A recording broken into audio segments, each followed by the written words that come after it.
I think to anyone who's talking for about anything 2 decades ago, that I think we did eat very seasonal, and I don't think we any longer do. And I think I was again very fortunate that most of my growing up happened in Delhi, for the reason that Delhi has very clear and extreme seasons. We would see an extreme summer and an extreme winter there, almost no monsoon, and maybe like a fleeting spring.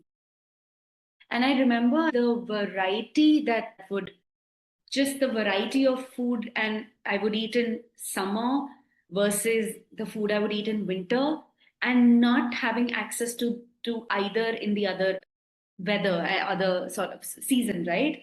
Like we had to really wait for watermelons to come again.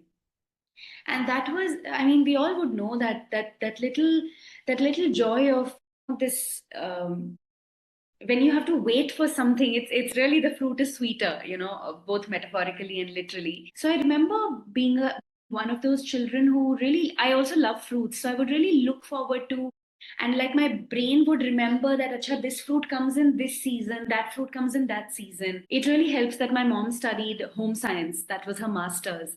So she, I mean, nutrition was a part of it, so she knew very well what what sabzis come in which season and how to cook them. And on the other side, while I grew up in Delhi, when I would go to Chittor for my summer vacations, again, it's an arid Rajasthan region.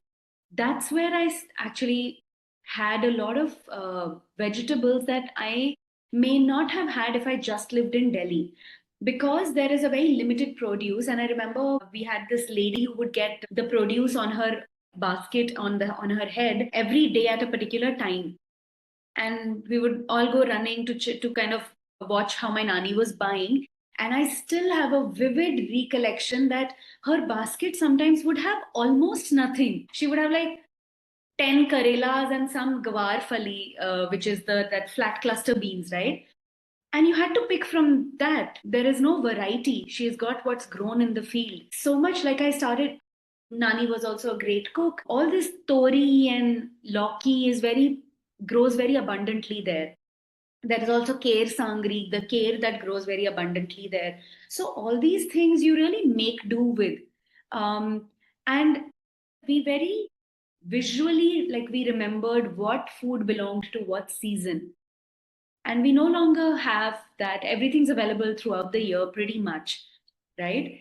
So I think I kind of miss eating that like seasonal food, which definitely had its own taste, which again now the taste is, it's almost like I can't really taste a raw mooli. If I try to have it, I can't really taste a raw carrot. And back in childhood, I remember the taste. So I think that would be another, the seasonal eating.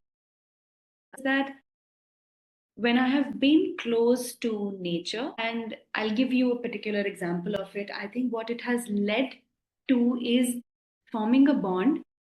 And when you form a bond, you want to save that thing. And by bond, I really do mean like a feeling of attachment or a feeling of love or feeling that it's almost mimicking you, and all of it coming purely from observation. And the example I was going to give is that when I lived with Jasman, my flatmate, for about 3 years in Bangalore, we had this gorgeous mahogany tree in front of our house.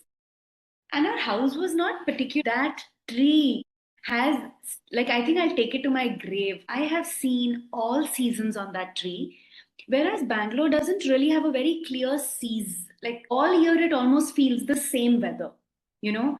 And yet on that tree, its roots must be going really deep and the soil must be really rich. I would see four different seasons. I would watch the baby leaves as they were light green become full grown leaves, again light green, and you know that the kind that looks so fresh that the sunlight streams through it. And from them becoming very dark green and opaque almost, to becoming yellow, to becoming red, and then falling off. And I've seen that tree completely empty. I watched seasons come and go on it, right? And I would feel very sad when, and what would happen is by the time the leaves would become red, there would often be an overnight shedding. So let's say today is whatever Tuesday, and I'm seeing the tree completely red.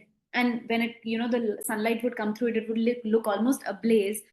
And then the day passes, and I sleep, and when I wake up, the tree has completely shed. So that's the final shedding day, and it is barren, not a leaf on it. And I'd know that the first year or the first 2 years, my heart would break, and I'd be like, oh my god, my tree is gone. Only to like 3 months later, it is lush green. And I think that really is a beautiful lesson, that that really seasons will come and go, and feel all the emotions you want to feel with each of the seasons, but nothing is going to stay. It is all a cycle. And I think what I love about, I mean, for me, it was that tree that showed me this.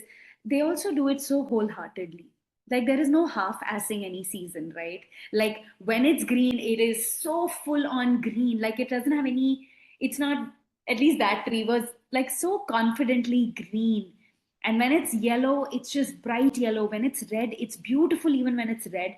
And then it sheds, and all of it is done with like so much of grace and confidence, and well, the knowledge that all trees have, that none of this is permanent. So I'm not affected by this. Like sure, I have shed this, and now watch, in 1 week you're going to see again like green leaves on this. So I think a great lesson for me was also to not like, if there are seasons in life, at least live those fully. If you're in grief, grieve fully. If it's a joyful moment, like be unabashedly joyful. So just that was a great lesson for me, that yes, to do everything. I mean, not to do everything, more than doing everything, I interpret it as feel everything fully. So if there's a shedding, you feel that fully. If you're growing and expanding and exploring, do that fully, feel that fully. I think, yeah, maybe that.